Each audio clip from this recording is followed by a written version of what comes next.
दिल्लीमध्ये पुन्हा एकदा हाय प्रोफाईल बैठकांना सुरुवात झाली आहे। पंतप्रधानांच्या भेटीसाठी राष्ट्रीय सुरक्षा सल्लागार अजित डोवाल दाखल झालेले आहेत।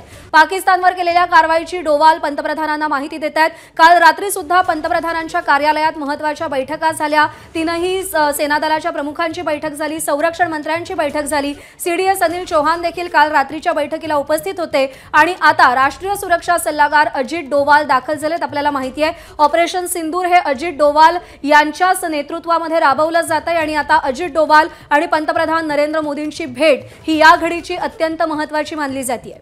अगदी, कारण मागच्या 2 ते 3 दिवसांपासून पाकिस्तानच्या कुरापती काही कमी होत नाहीयेत आणि त्यावेळेला भारताचं चोख प्रत्युत्तर देण्यासाठी आता पुन्हा एकदा भारताची एकूणच रणनीती ठरवण्याच्या दृष्टीने हे प्रयत्न होत आहेत आणि याच्याच पार्श्वभूमीवरती या बैठकांचा धडाका आपण बघतोय। जसं तू म्हणालीस कालपासून काल खरं तर मोदींच्या निवासस्थानी एक महत्त्वाची बैठक पार पडलेली होती। तीनही दलांचे प्रमुख या बैठकीमध्ये होते आणि आता राष्ट्रीय सुरक्षा सल्लागार अजित डोवाल यांच्याकडून अधिकची माहिती घेतली जाते आहे। पंतप्रधान मोदी ही माहिती जाणून घेत आहेत आणि सोमेश कोलगे आमचे प्रतिनिधी आहेत आपल्यासोबत। सोमेश, राष्ट्रीय सुरक्षा सल्लागार अजित डोवाल हे 7 लोककल्याण मार्ग येथे पंतप्रधान नरेंद्र मोदींच्या निवासस्थानी पोहोचलेत आणि कालपासून सुरू झालेल्या पाकिस्तानची कुरापत आणि त्याला भारताकडून देण्यात आलेलं प्रत्युत्तर, तसंच काल सकाळी म्हणजे आज सकाळी जेव्हा पत्रकार परिषद होणार होती तेव्हा देखील काही मोठ्या डेव्हलपमेंट्स झाल्यात याच अनुषंगाने, त्यामुळे पत्रकार परिषद पुढे ढकलण्यात आली आहे। ती आता थोड्या वेळात सुरू होणार आहे। तर आज सकाळी काय काय डेव्हलपमेंट्स झालेल्या आहेत,